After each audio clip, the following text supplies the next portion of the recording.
Previously, on parts 1 through 3 of my Gila County Special. Beginning north of Payson, I followed Forest Road 300 for the first 2 days along the edge of the scenic Mogollon Rim. I explored the area, visiting General Springs Cabin and diving into the history of the Battle of Big Dry Wash before finding a nice rimside camp for night 1.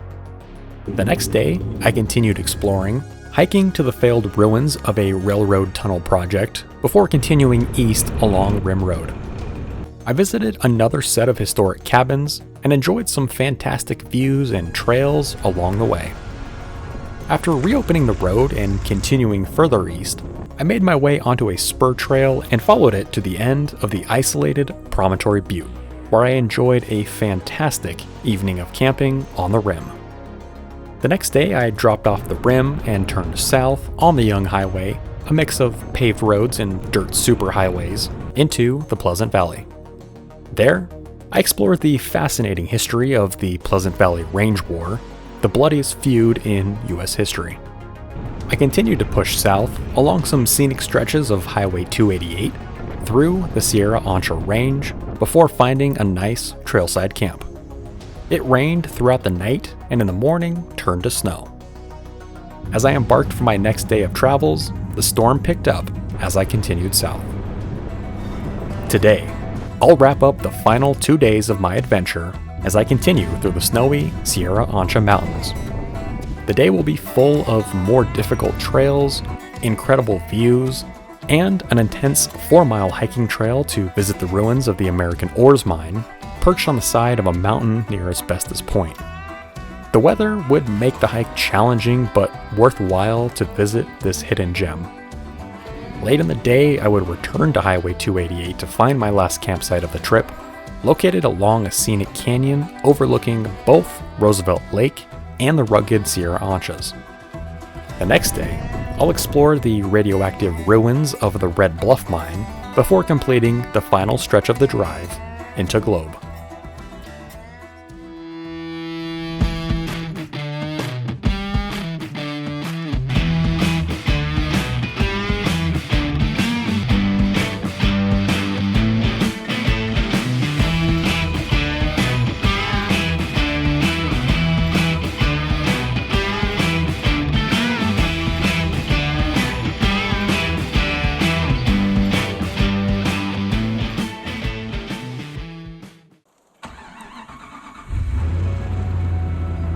It was late morning when I finally left camp and returned to Young Highway.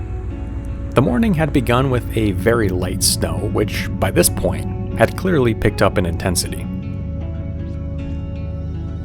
I turned right to continue to the south. At this point, I was about 12 miles south of the town of Young and planned on spending the full day exploring the road and a few side trips. The visibility was incredibly low at this point, and it was chilly. The trail, which was already damp from some rain overnight, was now becoming muddy and slick. The snow wasn't really sticking, but a slow, cautious pace was a wise idea.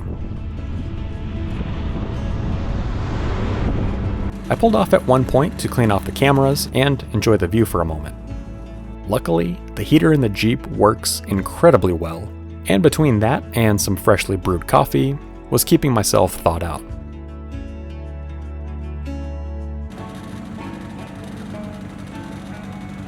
While it wasn't quite a winter wonderland, it was still incredible to drive through the weather.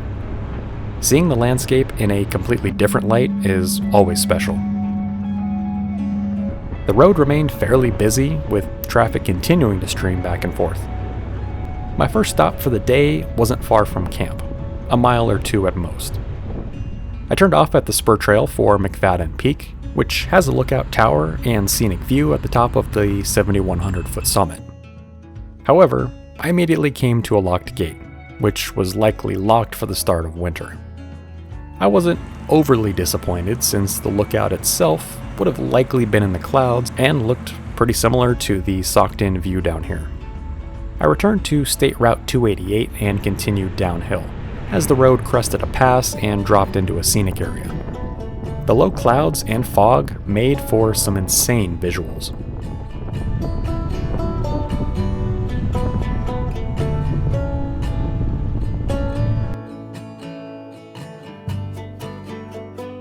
While I imagine the view is also pretty great in clear weather, I didn't mind watching the trees and hills bounce in and out of the clouds. The road here had many tight turns as it weaved down into the valley. Luckily, the surface, while it had a few wet spots, was mostly dry with plenty of traction. There were massive road cuts on one side and a healthy drop-off on the other. I was loving this section of the drive, and the weather just made it that much more enjoyable. The road continued to twist and turn, dropping slowly in elevation as the surrounding hills, barely visible at this point, grew taller. After a nice dirt section, the road randomly turned back to pavement. It continued to drop in elevation, but the snow was slowly tapering off. The highway passed a few private residences and national forest trailheads as it kept snaking southward. The views along this section were really something, and it almost felt like I had made a wrong turn and ended up somewhere in Jurassic Park.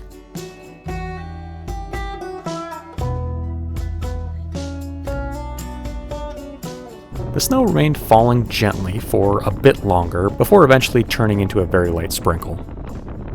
The paved road became quite narrow as it came to an incredible overlook of Roosevelt Lake far down below. Even without stopping to camp along the way, the drive itself is worth a trip through this area. At the bottom of the hill, I had to pull over for a minute to soak it all in.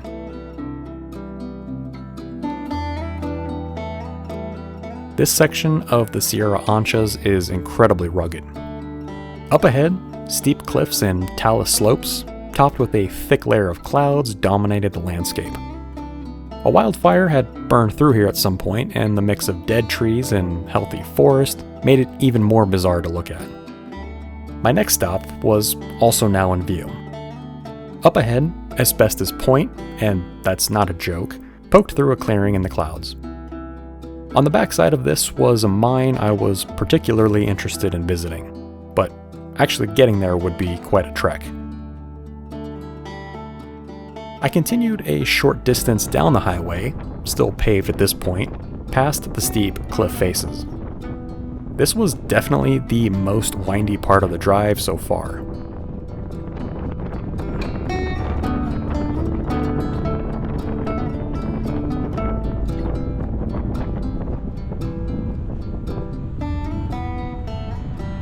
When I reached Forest Road 489, I turned off to the left. I was immediately greeted with an abandoned mine warning, which was a good sign. The plan from here was to continue down this trail for about a mile, where I would then park and switch to hiking. The trail was immediately narrow and rocky. Not many people travel this way.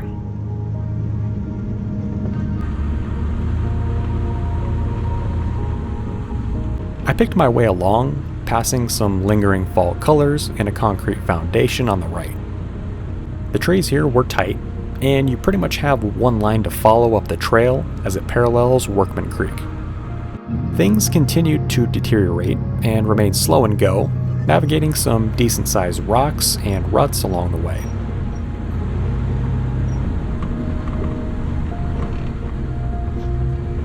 I reached a fairly wide spot on the trail and figured this was as good a place as any to park. Up ahead, I knew the trail would quickly get tougher. Okay, so we made it up this pretty tough road. A couple of tough sections, and I think the road does actually continue all the way to the top. Granted, after a certain point it gets gnarlier and gnarlier, and my concern at this point is the turnaround spot. So I actually have the Jeep parked. I just want to be off the trail. I don't think anyone's going to be here, but I don't want to block the trail. And I think from this point we're going to hike it, which we made it about as far as I wanted to. We have about a 1.8 mile uphill hike to the mine, and then another 1.8 miles or so back. So I'm going to get geared up, and then we're going to head out. So let's do it. From the Jeep, I proceeded down the trail on foot. I had completed the roughly 1 mile stretch of trail from Highway 288 with the Jeep, and had planned to continue the additional 1.8 miles to the mine on foot. Along the way, I would continue on this road, which gets rougher and rougher as it climbs nearly 2,000 feet to the summit.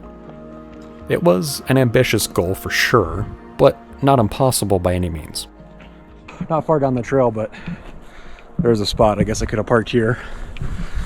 The good part is, at least on the way back out of here, I can come up here, turn around, rather than do like a 40-point turn. So that'll be fun.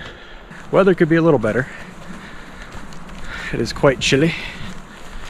It was snowing earlier, so I guess it's good that it's not anymore. Yeah, here we go.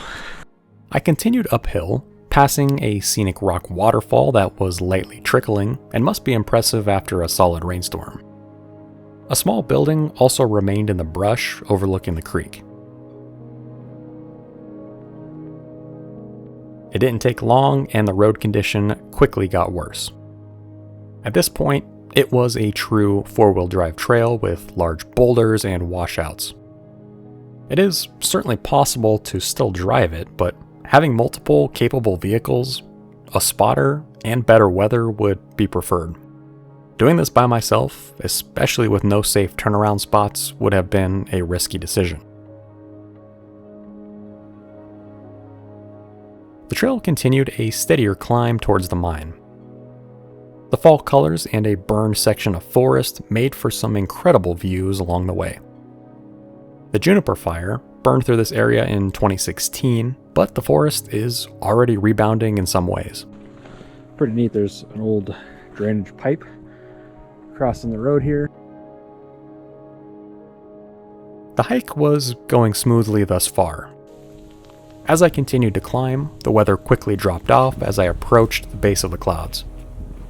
As we continue to climb higher and higher towards the clouds, get into some freezing rain. Which I don't know if you can see, but yeah, whew, good stuff.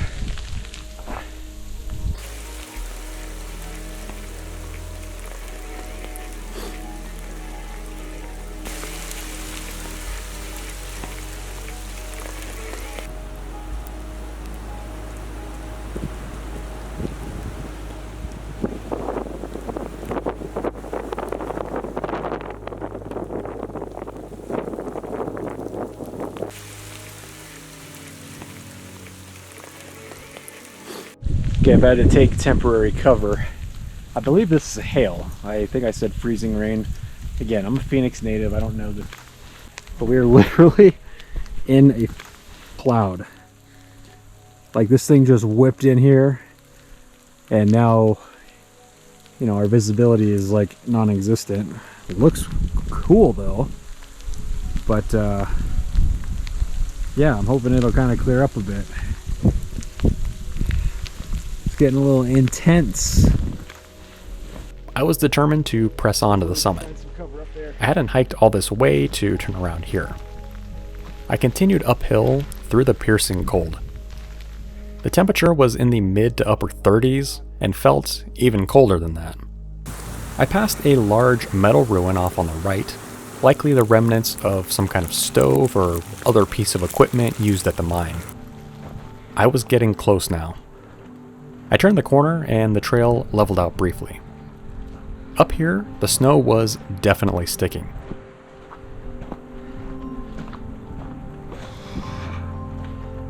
The trail soon dead-ended at an overlook of what I came here to see, the American Ores Mine, perched here on the side of Asbestos Peak.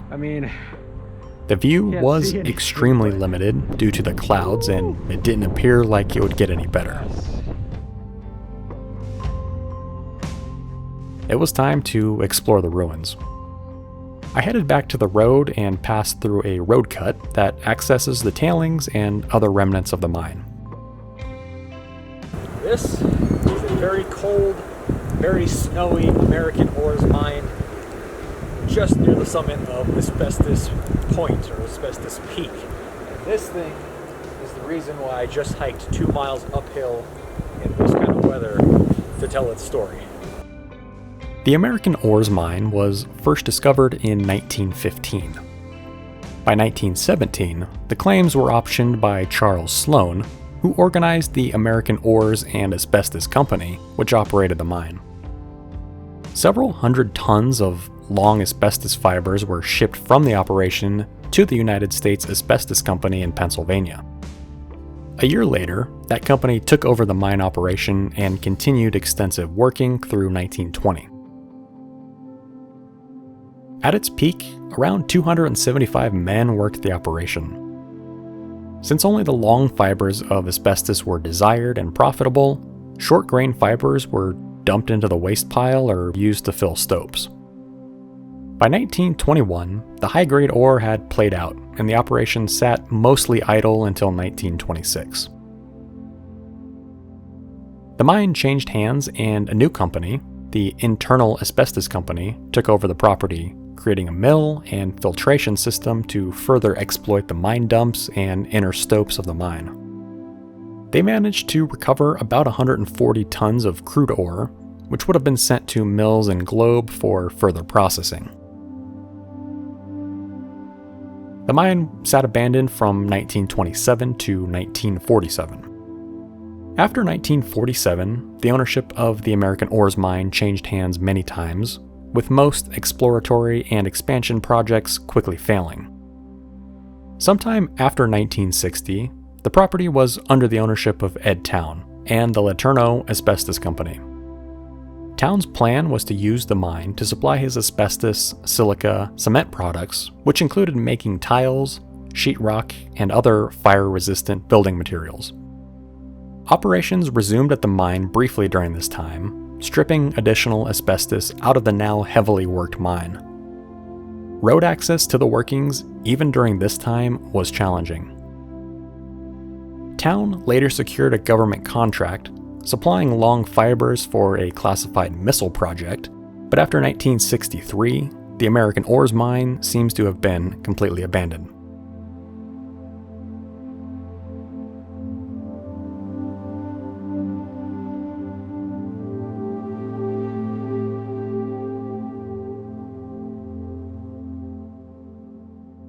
The mine workings themselves consisted of about 20 different adits that penetrated the limestone cliff faces.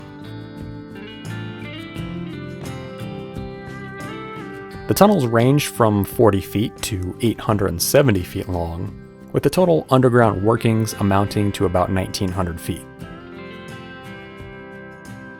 Today, there isn't a whole lot left at the mine, at least from the limited amount I could see.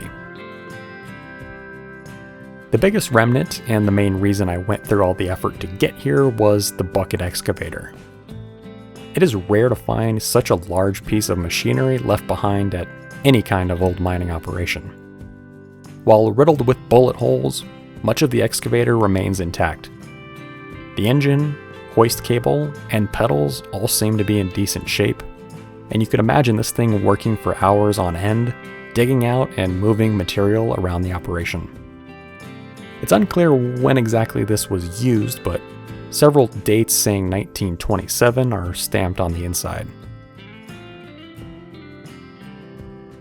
The arm has since come off, but the scoop appears to remain nearby, partially buried under a fallen boulder. The cliff face, where much of the working took place, remains slowly eroding away. A large amount of green rock, known as chrysotile, remains scattered all over the place. This would have been the source for the asbestos fibers they were after. Based on the large flat areas, in addition to the waste pile that drops off the summit, a fair amount of material was cleared from the area to get to the asbestos ore. Most of the adits appear to dot the cliff face to the west of the excavator. I headed to the closest adit, barely in view just down the access road. The snow, which had temporarily stopped, picked back up again as the clouds rolled through. I hopped into the adit, which was located behind some loose boulders to take temporary cover from the weather. The adit went back a decent way, but appeared to come to a dead end after about 40 feet. In the walls, you could see the asbestos occurrence that they were following. The longer adits must have been further down the road. However, the weather was getting brutal, and while prepared, it was getting to be time to turn around. I had documented as much as I could see, but I still had 2 miles of hiking to get back to the Jeep.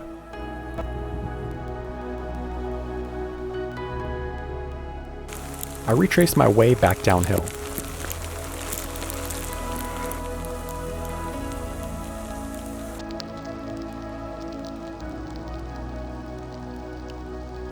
Slowly but surely, the weather let up as I dropped in elevation and slowly worked my way out of the clouds. This had been one of the most interesting and challenging mine explorations I had done yet, and went completely different than I was expecting. The sprinkles eventually stopped, and I enjoyed the rest of the walk back down. I made good time, covering the 2.1 miles one way in about 50 minutes. Back at the Jeep, it was far more comfortable, and the sun even came out for a moment. All right, and we've made it back to the Jeep. A little over 4 miles in the books. All kinds of weather along the way. It's actually sunny now. I could see blue skies. If only this had been about half an hour ago, 45 minutes ago, it would have been nice. But anyways, we made it back safe and sound. Got to see some of the mine, which is always cool. And I meant to bring a beer with me on the hike. I remembered about a quarter of a mile down the trail and was like, nope, not going back for it. So we're gonna have it now and enjoy it. We've definitely earned it at this point. And then once we're done hanging out for a little bit, just relaxing, enjoying the nice weather, we'll go up the trail here, turn around, and then head back out 0.8 of a mile or a mile back to Highway 288. And then our camp is not far from here on the other side of the mountain. So maybe we'll actually get a glimpse of what we missed out on at the asbestos mine. But regardless, it's time to enjoy this beer. Cheers.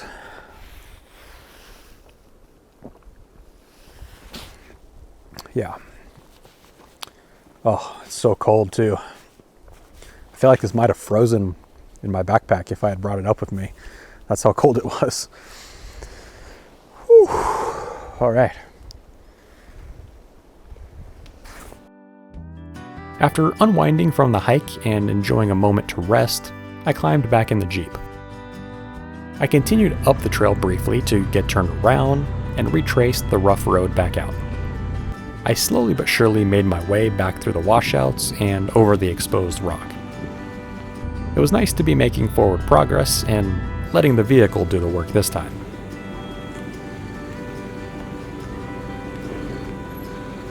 After about a mile, I arrived back at Young Highway and continued southbound on the pavement around Asbestos Peak. Just 4 miles down the road, I split off the main thoroughfare again. My planned camping area was on a bluff just up ahead. There were several nice spots as I wove through the tall grass, checking out the view each one offered. It was still only about 4:30, and I had made good time on the day, all things considered. The weather remained cold and windy. After poking around a bit more, I found a perfect spot at the end of the road.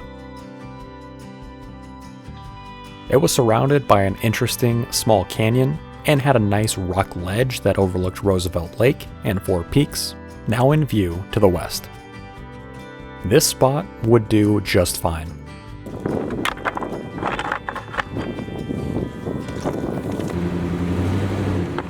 After getting the traction pads off the back, I leveled the Jeep. I unpacked and popped open the tent for the final time on this trip.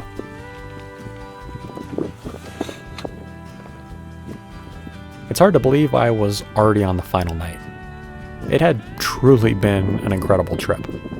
All right, now we've made it to our last night's camp. Night number 4, and what a camp it is. Just this gorgeous panorama of Roosevelt Lake out there where the sun is just about to go down. We've got this nice canyon here, some nice views of the Sierra Anchas behind us, and of course you can see the tailings pile from the American ores mine, which we were just at not too long ago. Of course, it is clear now, we can actually see it, the tailing pile and whatnot, but what a day and what a trip. Just absolutely phenomenal, and this is a great way to end it here at this beautiful camp. Skies are cloudy but clearing, and just the perfect end to what has been a really awesome trip. So sun's going down now. Gonna get the rest of the camp set up here in a little bit, crack open a couple of beers, and just relax and enjoy this incredible part of Gila County. I grabbed a beer and watched the surrounding landscape slowly slip into darkness. The sunset put on a phenomenal show. The clouds had mostly cleared, but still dotted the horizon as I looked out across the lake towards Four Peaks.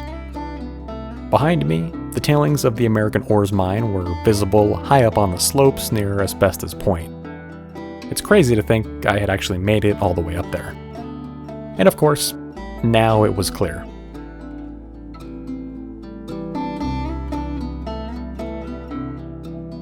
The rugged terrain here on the edge of the Sierra Anchas range was fascinating.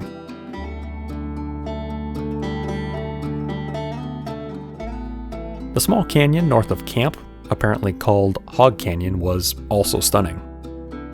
The rock walls plunged into the drainage below, and saguaros clung tightly to the seemingly sheer cliffside.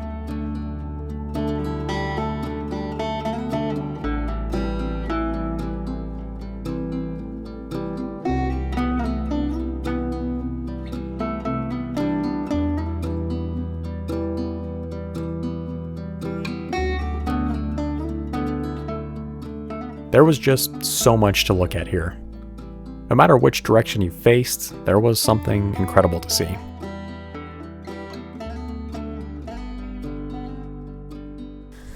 Alright, just for reference, it's currently 32 degrees right now, and this is probably the warmest I've felt all day, which makes me really wonder what it was earlier, especially up at the mine.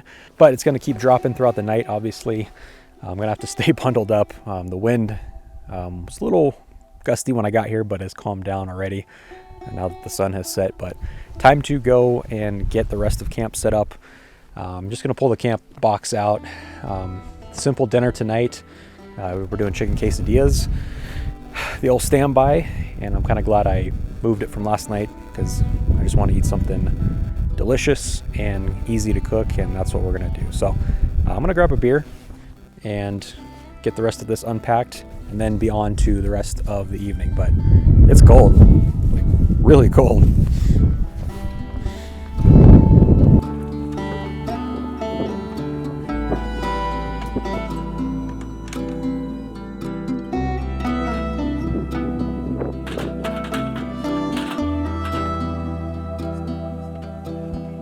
I finished setting up the rest of camp, which included dragging out the cooking setup, lighting, and some other gear.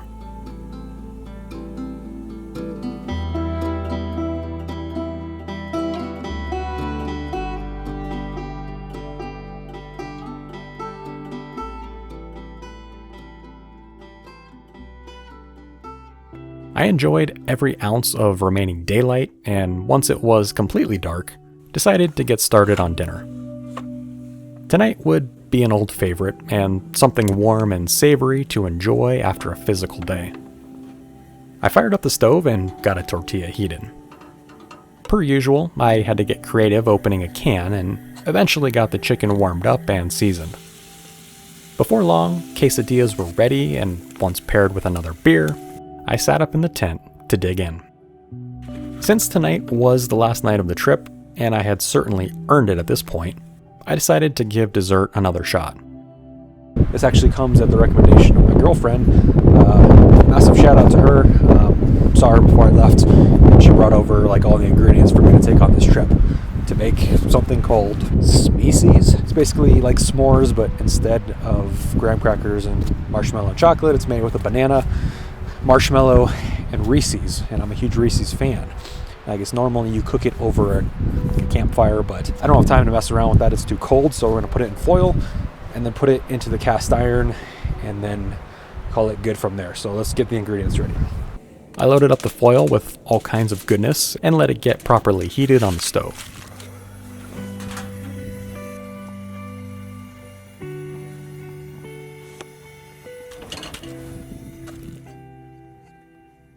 As expected, it absolutely did not disappoint, and was a fantastic way to end the evening.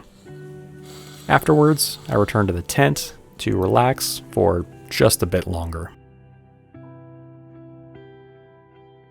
It's about 10 o'clock. I've been hanging out here at camp, just kind of enjoying the last night of camping, thinking about, this whole trip and everything that's happened. It's truly been wild.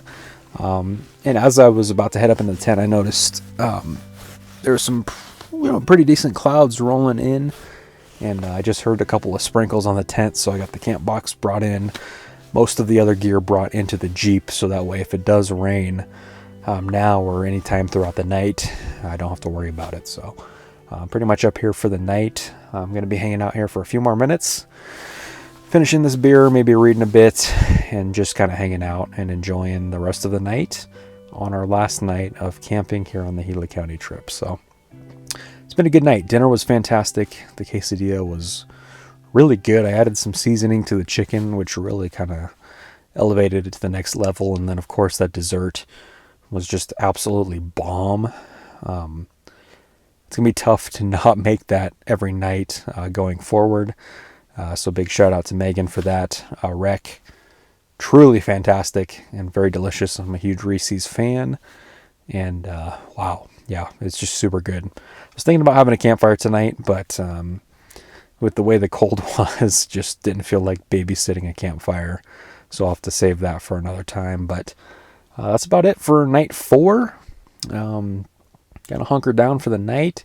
It's been a busy day. I'm going to sleep really hard tonight with all the crazy weather we've dealt with, the 4 miles of hiking, and of course, just, everything else in between. So anyways, that's going to be it here from night 4. And yeah, going to head to bed and see you all in the morning. Later.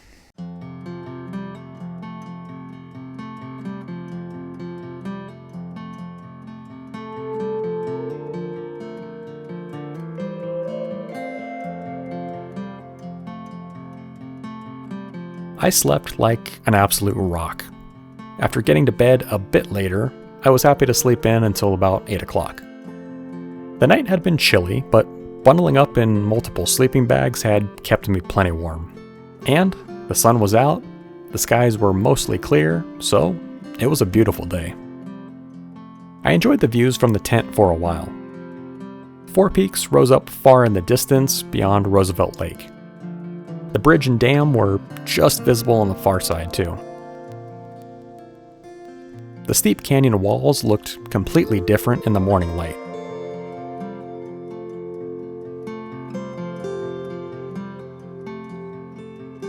Behind me, the mine and mountains rose up. There were still a few intermittent clouds hanging out around the peak. After getting up and around, I got started on breakfast. I enjoyed a simple breakfast and continued marveling at the surrounding scenery. This had been an excellent spot to spend the night. Plus, there were also many similar sites up and down this section of the Young Highway, so there is plenty of room to spread out. I slowly worked on packing up camp. I was happy with how all my gear had performed on this trip. The differing weather all throughout the trip really put it through more of a rigorous test than normal. I like keeping a simple camp setup, since it is very rare I spend more than one night in any spot. Things packed up quickly and efficiently.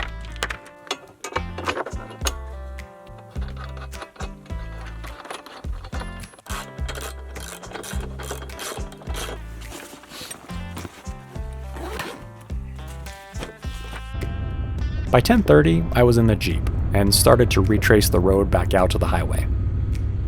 I followed the easy dirt road away from Hog Canyon and across the grassy bluff I had camped on. Once again, my next stop was only a mile down the road. I rejoined State Route 288 and aimed south.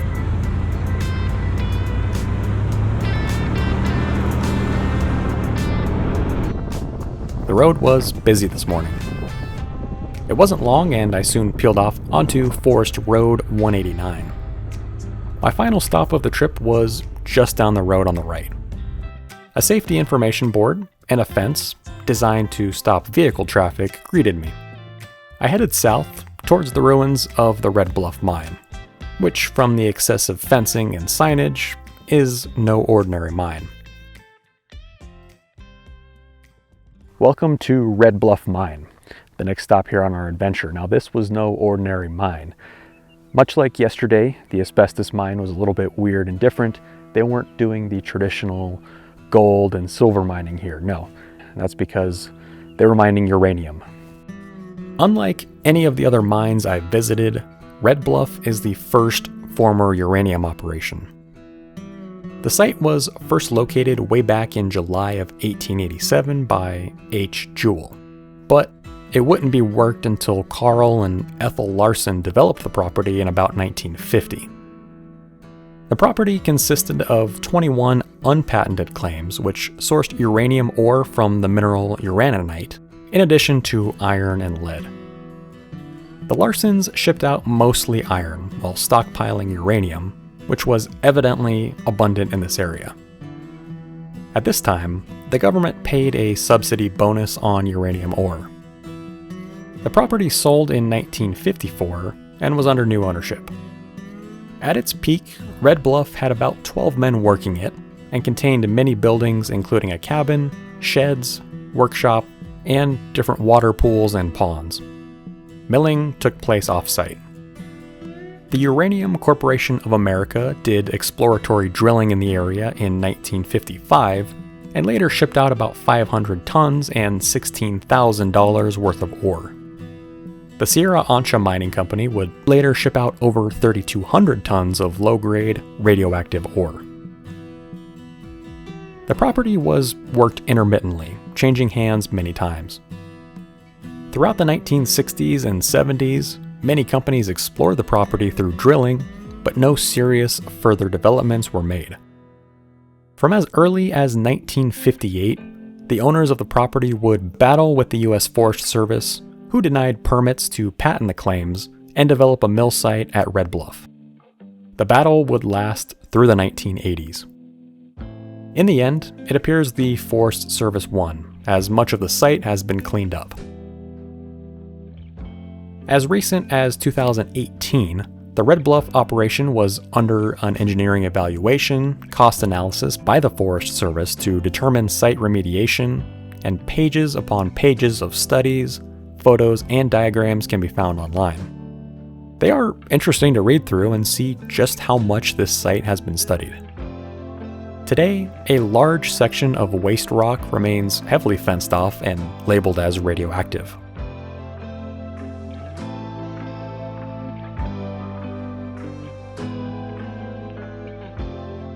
A large cement pad remains near the upper ruins. Exploring the rim of the canyon, where the 5 different adits were worked, reveals that most of them have collapsed or been blocked off. Apparently, they are also a source of toxic levels of radon gas today. Scraps of lumber and other debris remain scattered amongst the former mine workings, but the site has really been disrupted and changed due to remediation efforts. Having explored what little remained of the upper mine workings, I returned to Highway 288. Just down the road was a turnoff to the lower mine workings, which held many of the buildings at Red Bluff. I turned off the main road and followed a narrow, fenced road to a gate. After crossing a washed-out area, I soon arrived at the lower workings. However, little remains other than a few foundations and pieces of scattered debris. It appears that all of the buildings have been leveled and nearly all evidence of mining activity has been wiped away. While certainly a shame to have so little to check out here at Red Bluff, this was the first and only uranium mine I've been to. The radioactive nature of the operation certainly changes things, and at least I was able to see a little bit of this small operation and tell its story. After returning to the Young Highway from the Red Bluff ruins, it was only about another 30 miles to get to Globe, the end of my official route before the 2-hour drive back home. The drive was uneventful as the paved highway cruises through open desert before skirting around the edge of Roosevelt Lake and eventually climbing into town. And as my Gila County trip came to a close, I couldn't help but think about what an absolutely incredible adventure it had been. Throughout my 5 days, I had covered 300 miles through some of the best landscapes in the state. From the Mogollon Rim to the Sierra Anchas, the scenery and the trails never disappointed. My campsites had all been incredible, ranging from isolated cliffside stops, quiet forest camps, and wide open vistas. All throughout my trip, I was able to learn about the rich history of the area, visiting historic cabins, the site of a battle during the Apache Wars, as well as the violent and decade-long Pleasant Valley Range War, and the unique mining operations in the region. And the constantly changing weather along the way only made things that much more fun and memorable. This trip through Gila County was truly one that I'll never forget. Thank you so much for tagging along on the adventure, and as always, we'll see you on the next one.